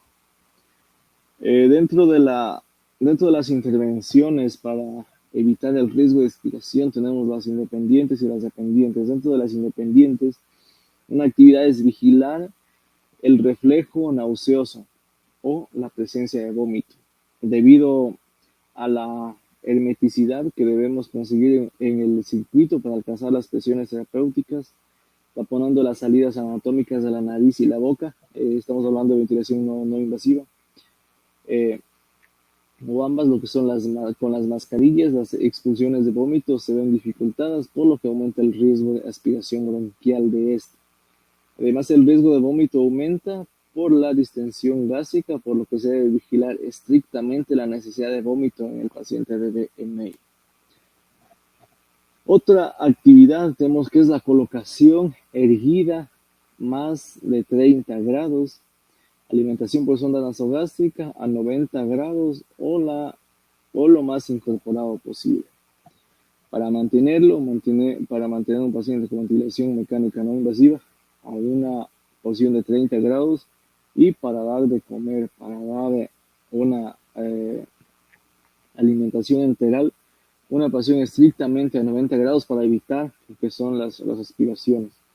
La ventilación mecánica no invasiva provoca acumulación de aire en el estómago causado por la semi-hermeticidad del circuito que introduce el aire del ventilador, sobre todo en cavidad pulmonar, pero también a la cámara gástrica. Otra actividad es la colocación de sonda nasogástrica o de la sonda gastrostomía antes de la alimentación. La auscultación permite comprobar que la sonda nasogástrica esté a nivel de estómago para poder administrar nutrición enteral. De igual forma, se verifica la funcionalidad de la gastrostomía mediante la introducción de aire por sonda junto con la auscultación. Medir el perímetro abdominal cada turno permite valorar si existe distensión abdominal, tolerancia gástrica del paciente para evitar lo que es la distensión abdominal. Dentro de las intervenciones dependientes, vigilar los parámetros, la saturación, el CO2, la PIP, etcétera, para ver la evolución o el deterioro del paciente. Mantener la cabecera de la cama elevada a 30 a 45 minutos después de la alimentación. Alimentamos al paciente. Al inicio el paciente tiene que estar en NPO estricto para ver el pronóstico, y si es que el paciente ya se va a mantener, si es que está respondiendo adecuadamente a la ventilación mecánica no invasiva, se inicia lo que es ya de que el paciente se mantiene estable con ventilación mecánica no invasiva, se lo mantiene y ya se inicia lo que es dieta. Por ende, después de una dieta, se lo debe mantener en una posición de 30 a 45 grados en un tiempo de más o menos media hora o una hora. Recomendable 30 a 45 minutos para que lo que es haga la digestión, porque esto además va a facilitar lo que es el trabajo respiratorio y va a conseguir un mayor volumen corriente. Mantener el equipo de aspiración disponible. La verificación de la funcionalidad del equipo de aspiración y su fácil accesibilidad permitirá actuar de forma inmediata. De forma inmediata ante la necesidad de realizar un procedimiento de aspiración de secreciones para evitar lo que es una broncoaspiración. Mantener la vía aérea permeable, realizar aspiración de secreciones por razones necesarias, higiene bucal por turno con clorhexidina o cada 12 horas o cada 6 horas, dependiendo de cómo se mantenga la zona bucal o el área bucal del paciente. Tenemos otro diagnóstico que es la limpieza ineficaz de las vías aéreas. Este se define como incapacidad para eliminar las secreciones u obstrucciones del tracto respiratorio para mantener las vías aéreas permeables. Se mantiene dentro de la formulación, es la limpieza ineficaz de vías respiratorias. Este se relaciona con la mucosidad excesiva, se manifiesta por la alteración del patrón respiratorio. Se encuentra dentro del dominio de la salud fisiológica, dentro de la clase cardiopulmonar y dentro del estado respiratorio, la permeabilidad de las vías aéreas. Dentro de los indicadores, al paciente del estudio de caso que estamos presentando se lo encontró en un 2, que es sustancial, y el objetivo es aumentarlo a 4, que va a tener lo que es una limpieza ineficaz 4. Si estamos hablando de 4 en la escala de inhibición, es a un nivel leve. Dentro de los indicadores de la limpieza ineficaz de las vías aéreas tenemos la frecuencia respiratoria, tenemos la capacidad para eliminar secreciones, tenemos los ruidos respiratorios patológicos y el uso de músculos accesorios. La definición es el resultado que describe que es el estado cardíaco, pulmonar, circulatorio o de perfusión tisular de una persona. Dentro de las intervenciones de la aspiración, lo que es de las vías aéreas. Dentro de la aspiración de las vías aéreas tenemos intervenciones independientes e intervenciones dependientes. Dentro de las intervenciones tenemos la actividad realizar lo que es el lavado de manos. Este es una medida muy eficaz para evitar la transmisión de patógenos entre el personal de salud y el paciente. La higiene con agua y jabón se debe realizar con una duración de 40 a 60 segundos con una fricción energética que abarque todas las superficies de las manos, iniciando con las palmas, dorso, espacios interdigitales, nudillos, dedos pulgares y finalmente con las uñas. Una medida estandarizada que se realiza lo que es en todas las unidades de salud, lo que es el lavado de manos, de acuerdo a las medidas y estándares que son dadas por la OMS. 30 visiblemente sucias, o cuando no están visiblemente sucias también se puede utilizar el gel alcohol. Usar el equipo de protección personal, guantes, gafas, mascarilla y todo lo que se necesite. Va a ayudar a la prevención de agentes patógenos. Esto protege a los pacientes y a los trabajadores de la salud. Determinar la necesidad de la aspiración oral o traqueal. La aspiración de secreciones se realiza para eliminar las mucosidades que impiden la entrada de aire de la boca a los pulmones, y se realizará cuando hay secreciones visibles o cuando se detecten sonidos respiratorios que no indiquen una existencia de secreciones, o también cuando observamos en el monitor lo que son las curvas de inspiración, expiración del flujo tiempo, presión tiempo, etc. Auscultar los sonidos respiratorios antes y después de la aspiración. Este es para evaluar los ruidos generados y ver cómo se manifiestan estos ruidos, ver la frecuencia, la amplitud y ver qué se integra con otros elementos clínicos del examen físico, si es que los sonidos son por secreciones, si es que no son por secreciones, el tipo de sonidos son sonidos crepitantes, etc. Drenar la sonda de succión cerrada una vez terminada de aspirar. La aspiración es un procedimiento cuyo objetivo es extraer secreciones acumuladas en el tracto respiratorio por medio de la aspiración de presión negativa y a través de una sonda de succión cerrada. No podemos dejar residuos de secreciones, porque es por lo que se van a volver a aspirar por la presión del ventilador. Entonces debemos aspirar, debemos dejar lavando y dejar limpio para que el paciente no vuelva a aspirar las mismas secreciones o que éstas se queden y puedan generar alguna infección, haciendo una proliferación de bacterias y causar infecciones.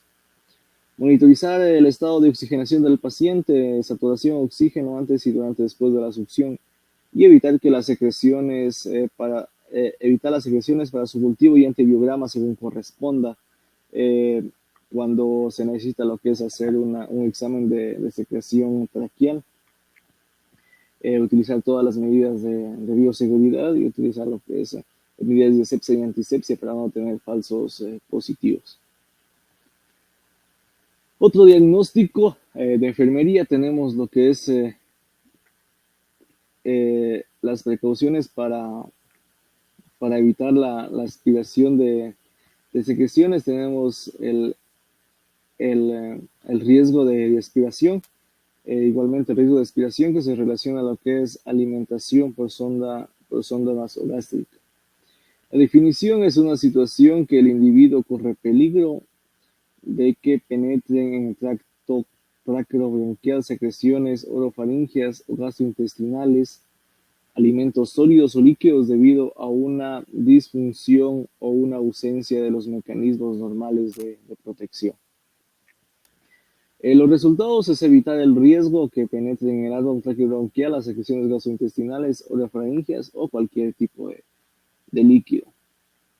Las precauciones para identificar la aspiración, tenemos escalas de medición como es identificar los factores de riesgo, evitar los factores de riesgo y también se incorpora para comer y beber. Si el paciente se incorpora para comer y beber, ya tenemos que estar pendientes de estas escalas de medición con el indicador que es las diferentes precauciones que debemos tomar. Este diagnóstico se lo formula como riesgo de aspiración realizado por alimentación por sonda nasogástrica. Dentro de las actividades debemos colocar al paciente en posición semi-flower para la alimentación por sonda nasogástrica. Esta posición va a facilitar la expansión máxima del tórax, en el cual se obtienen unas posturas muy confortables para alimentar a un paciente encamado. Mantener una cabecera durante 30 minutos después de la alimentación, los que les mencionaba hace un rato también, entre 30 y 45 minutos después de la alimentación, observar si hay signos o síntomas de aspiración, vigilar saturaciones, mantener una vía aérea permeable, comprobar la colocación de la sonda nasogástrica antes y después de la alimentación.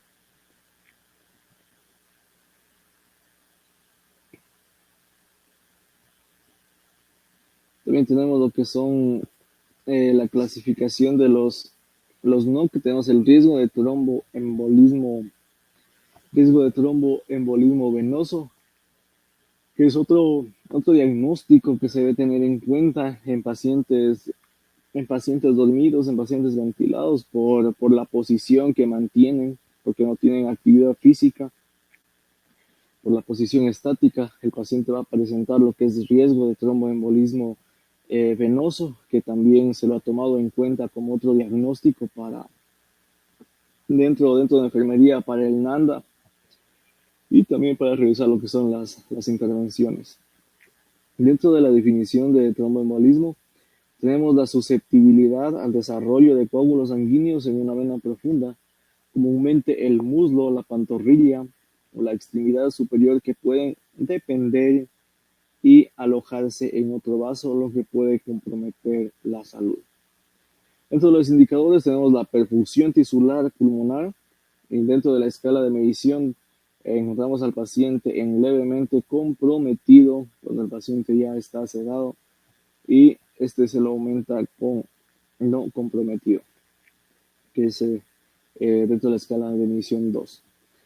La formulación de este diagnóstico se lo formula como riesgo de tromboembolia relacionado con disminución de la movilidad debido a procedimiento invasivo.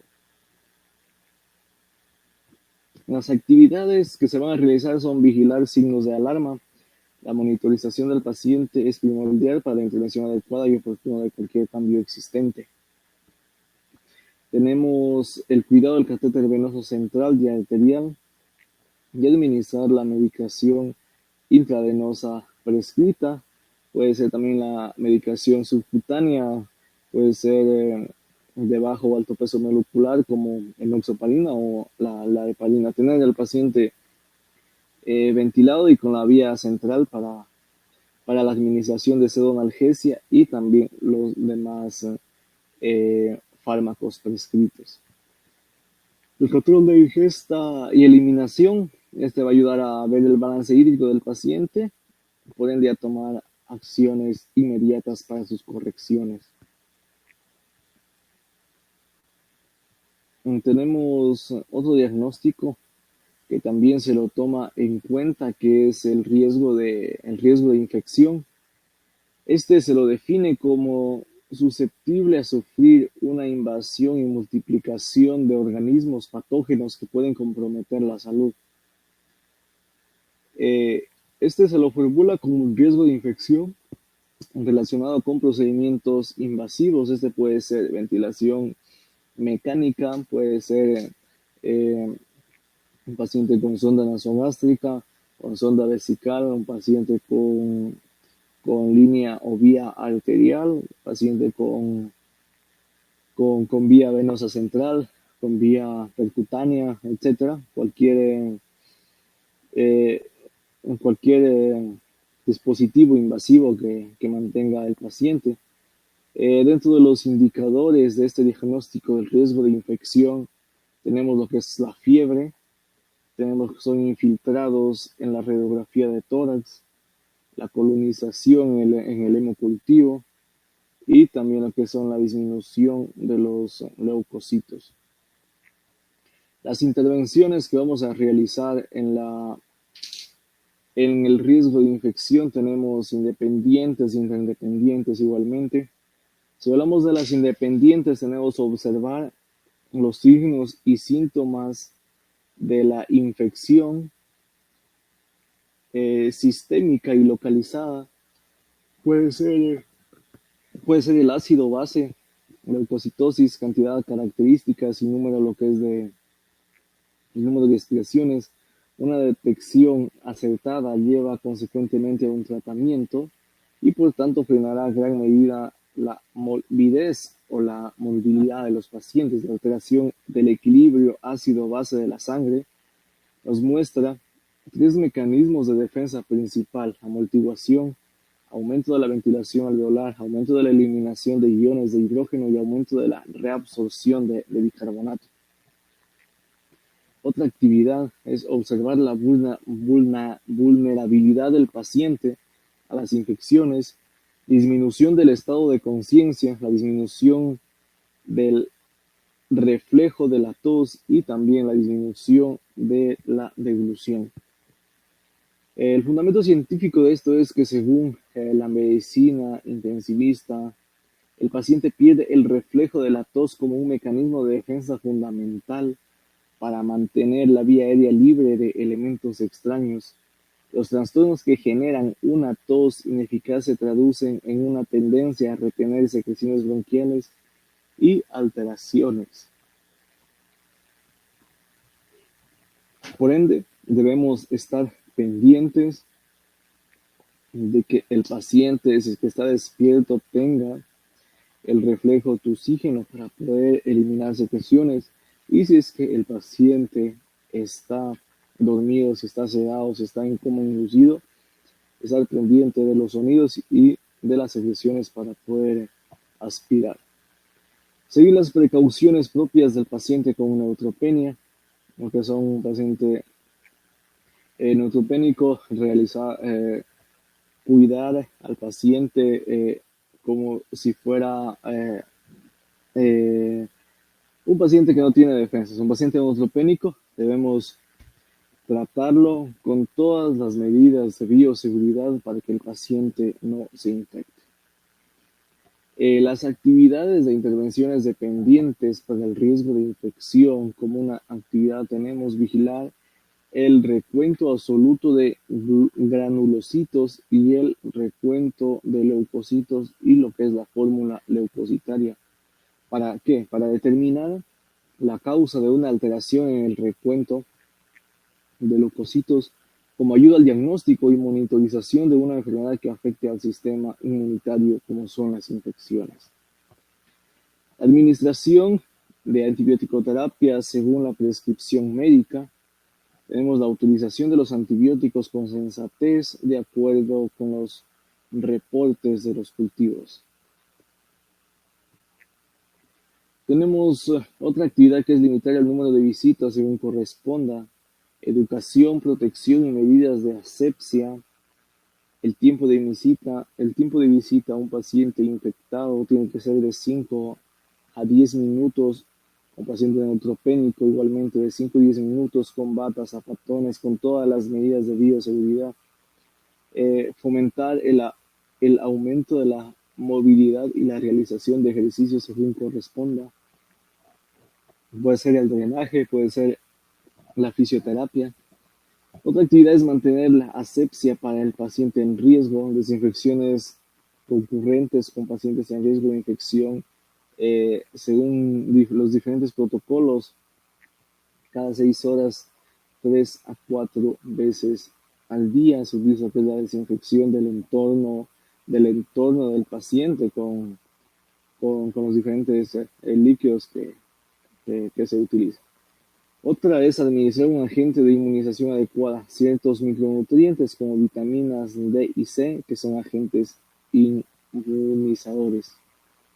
Por ejemplo, el ácido ascórbico tiene efectos sinérgicos que influyen en el sistema inmunológico, en los procesos inflamatorios, y la vitamina D va a intervenir en la regulación y el crecimiento de las diferentes células musculares lisas. Otra intervención es notificar la sospecha de infecciones al personal de control, vigilancia epidemiológica y observar, prevenir y registrar. Vemos una infección, vemos que un paciente tiene fiebre, realizar los debidos exámenes de rutina y para ver lo que son los leucocitos, etcétera, y informar al departamento de epidemiología para hacer los debidos registros y la vigilancia epidemiológica a los diferentes pacientes. Tenemos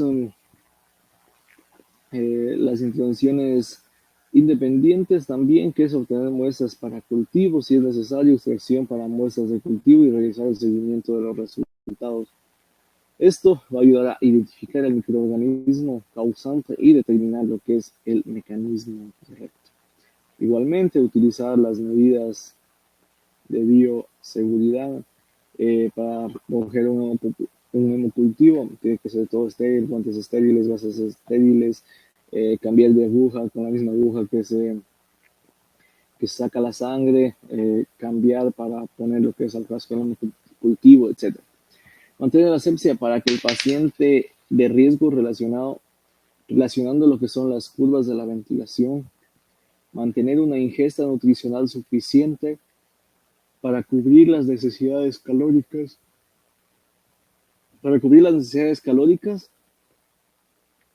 según lo que es la necesidad del paciente.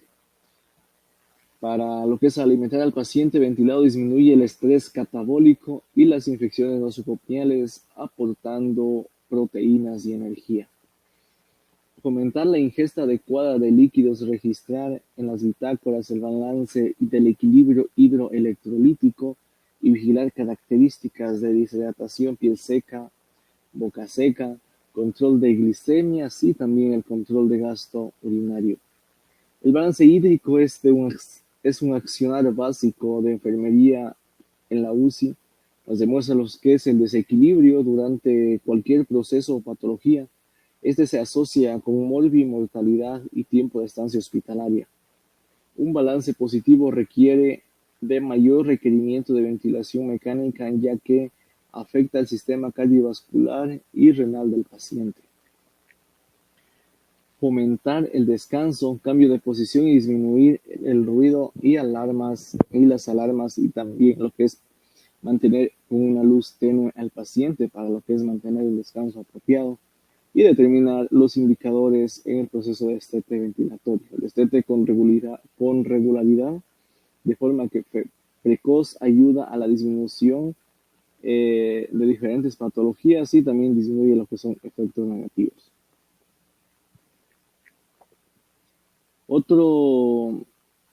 Otro diagnóstico tenemos que es la hipertermia, que esta es lo que es la temperatura corporal central superior al rango normal diurno a la causa del fallo de la termorregulación. Este se lo formula como hipertermia relacionado con agente infeccioso manifestado por piel caliente al tacto, taquicardia y taquipnea. Los indicadores para la hipertermia o para la temperatura superior al rango normal, tenemos los indicadores que son la temperatura cutánea aumentada, su duración con el calor, frecuencia del pulso radial y lo que es la deshidratación. Dentro del control del riesgo de la hipertermia tenemos los indicadores que controla los cambios en el estado general de salud del paciente. Y para las intervenciones, para el diagnóstico de hipertermia, tenemos lo que son las actividades, comprobar la temperatura al menos cada 2 horas y mantener lo que es una curva térmica. El control de la curva térmica va a permitir llevar un control de la temperatura corporal con el fin de tomar medidas correctivas, registrar si es que hay signos de hipotermia o hipertermia y plasmar los cambios de temperatura nos va a dar lo que es una base para aplicar las acciones. Otra actividad tenemos el control de signos vitales como la frecuencia cardíaca, la frecuencia respiratoria y también la tensión arterial. Los signos vitales reflejan funciones esenciales del cuerpo que ayudará a lo que es a ver el estado fisiológico que mantiene el paciente. Observar el control, el color y la temperatura de la piel. Este nos sirve para identificar alguna alteración del sistema músculo-nervioso. Dentro de las actividades dependientes, asegurar la permeabilidad de la vía aérea, monitorizar los signos vitales, retirar al paciente de la fuente de calor trasladándolo lo que es a un lugar más frío, aflojar o quitar la ropa, lo que es mantener poner medidas físicas para bajar lo que es la temperatura del paciente. Observar si hay signos y síntomas de hipotermia y hipertermia, ofrecer una ingesta nutricional de líquidos adecuada porque el paciente se va a deshidratar, ajustar la temperatura ambiental a las necesidades del paciente, administrar medicamentos antipiréticos si está indicado, aplicar lo que es proporcionar una solución de rehidratación. Esto va a ayudar lo que es a regular la deshidratación y la temperatura corporal. No administrar comprimidos de sal porque esta va a aumentar la retención de líquidos y puede llevar lo que es a un edema. Aplicar métodos de refrigeración o enfriamiento, aplicar lo que son medidas de confort que ayudan a bajar la temperatura corporal. Colocar sonda nasogástrica, sonda urinaria, para ver lo que es, para medir la ingesta y excreta de líquidos, monitorizar la diuresis, monitorizar la gasometría arterial, monitorizar la presencia de hipoglucemia, la medición de la glicemia para tomar acciones correctivas si existe lo que es una alteración. Tenemos otro diagnóstico que es el deterioro de la eliminación urinaria. Este se lo define como el deterioro de la eliminación urinaria. Es el estado en que el individuo experimenta un trastorno de la emisión de la orina. A este se lo formula como deterioro de la eliminación urinaria relacionado con la intubación orotraqueal.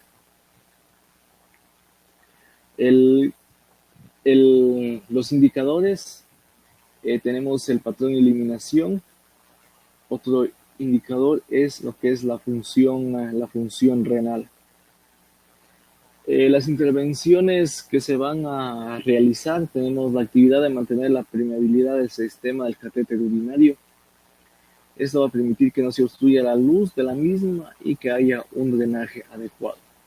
Limpiar el catéter urinario por fuera del meato, esto para mantener la asepsia en el pene y previene lo que es las infecciones.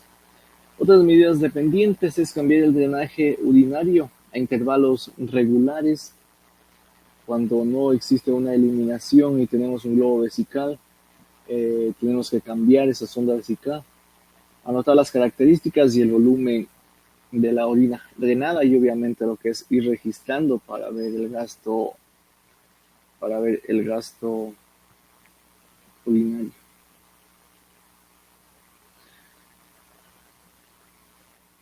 También tenemos otro diagnóstico que es el déficit de autocuidado. Este se lo formula como alimentación relacionado con estado de sedación y se manifiesta con la capacidad de realizar de manera autónoma las actividades orientadas a la nutrición. Este déficit de autocuidado se lo define como estado de que el individuo presenta un deterioro de la capacidad para completar actividades necesarias para su alimentación de manera independiente y eficaz. Tenemos los indicadores que es la ingestión por sonda y otro indicador que es la administración de líquidos intravenosos.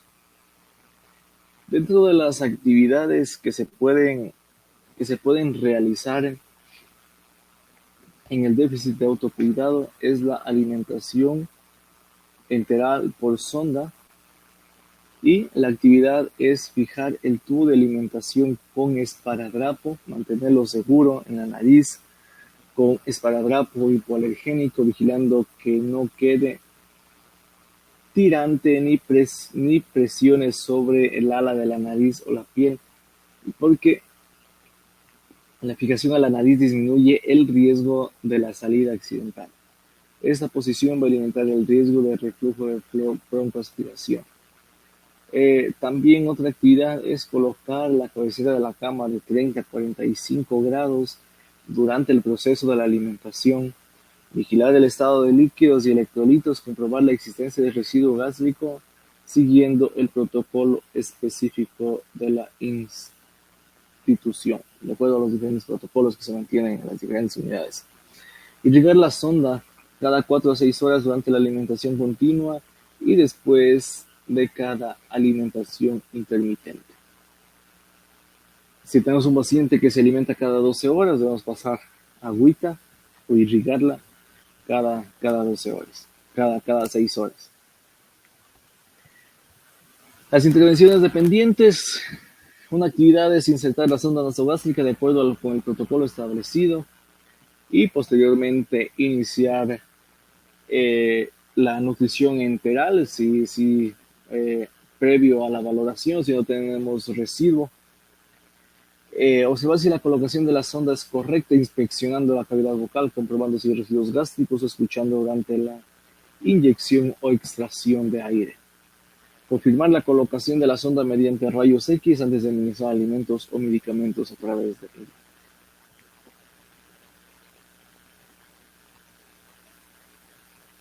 También tenemos lo que es el deterioro, otro diagnóstico que es el deterioro de la actividad física. Este se le define como una limitación del movimiento independiente, intencionado del cuerpo, una extremidades, pueden ser los brazos, las piernas, o si es que el paciente se ha dado totalmente los dos brazos y las dos piernas.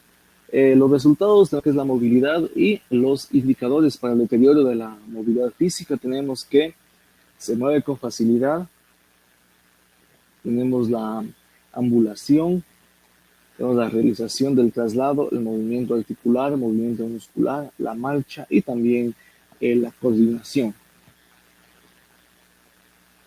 Este se lo formula como deterioro de la movilidad física relacionado con intolerancia a la actividad, deterioro cognitivo, de la resistencia, disminución del control muscular, disminución de la masa muscular, deterioro musculoesquelético o entre otros factores que se coma inducido que no tenemos nuestro paciente. Las actividades o las intervenciones NICE tenemos que es una actividad independiente que es la ayuda con los autocuidados, lo que es el baño y la higiene, colocar toallas de jabón, desodorante, equipo de afeitado y además accesorios necesarios al pie de la cama, y lo que es en realizar un baño diario para pacientes que se encuentran según protocolo para pacientes en cuidados intensivos, que es un baño diario. Otra actividad es ayudar con los autocuidados, lo que es vestir y el arreglo personal. Tanto las actividades dependientes, vigilar la hemodinámica del paciente antes de realizar el baño diario, vigilar los signos vitales, vigilar la monitorización, revisar las indicaciones médicas relacionadas al movimiento del aseo y al paciente relacionado con la PAFI. Si tenemos que ofrecer una PAFI de menos de 150, no debemos mover al paciente porque el paciente se va a descompensar. Tenemos un paciente lábil al manejo con estas PAFIs. Vigilar y verificar los circuitos del ventilador, evitando así desconexiones durante el baño del paciente. Estar pendiente del circuito de ventilación. Revisar las posibles lesiones en regiones óseas del cuerpo. Vigilar lo que son las úlceras por presión. Mantener la intimidad mientras se cambia al paciente. Ayudar con los cordones, botones, cremalleras si es que es necesario. Vigilar lo que son los cambios de posición, revisar los cambios de posición cada 2 horas. Si es que no hay ninguna contraindicación, obviamente, ver la piel, vigilancia de la piel. Los cambios de posición cada 2 horas y por razones necesarias. Vigilar circuitos, acodamientos con la ventilación mecánica, sistemas periféricos, centrales y entre otros. Vigilar lesiones, signos de enrojecimiento, daño tisular, lubricación con cremas prescritas que mejoran la humectación de la piel, poner la ropa adecuada en la cama, ver si es que el paciente necesita un colchón antiescaras o no, etc. Tenemos otra definición que es el riesgo de alteración en la epidermis o en la dermis. Este se lo formula como riesgo de deterioro de la integridad cutánea, deterioro de la circulación e inmovilización física del paciente. Los resultados es eliminar o reducir amenazas para la salud modificables. Los indicadores son lo que es la integridad de la piel. Este pertenece al campo que es salud fisiológica y a la clase que es el control de la integridad cutánea. Dentro de las actividades para este diagnóstico de la integridad de la piel para el riesgo de alteración de la epidermis o de la dermis, tenemos lo que es colocar un colchón o cama terapéuticos adecuados, realizar cambios de posiciones cada 2 horas, vigilar el estado de oxigenación antes y después del cambio de posición según corresponda, colocar en posición y alineación correcta al paciente, monitorización y oxigenación tisular cerebral y la presión intracraneal en pacientes en estado crítico durante los cambios de posición. Tenemos, dentro de las intervenciones independientes, realizar masajes para mejorar la circulación, realizar ejercicios en cama activos y pasivos con los fisioterapeutas respiratorios o los fisioterapeutas generales que tenemos en nuestras unidades, o si es que no hay, hacerlo nosotros para mantener lo que es una buena movilidad de las articulaciones. Aplicar crema según corresponda para mantener la hidratación de la piel y minimizar lo que es la fricción y las fuerzas de cizallamiento al cambiar de posición lo que es al paciente, utilizar las posiciones adecuadas, utilizar almohadas, brindar lo que es un confort al paciente para que no se generen úlceras por presión. Porque eso lo que es va a mantener, si hablamos de un masaje, va a mantener lo que es la circulación de la sangre a través de las áreas congestionadas, ayudando al cuerpo a dilatar lo que son los vasos sanguíneos. Si tenemos un paciente pronado, rotar los brazos, rotar el cuello cada 2 horas, cada 3 horas, para evitar lo que son las úlceras por presión. Este ha sido nuestro caso clínico. Finalmente el paciente salió de la unidad de cuidados intensivos, tuvo un buen pronóstico después de esto.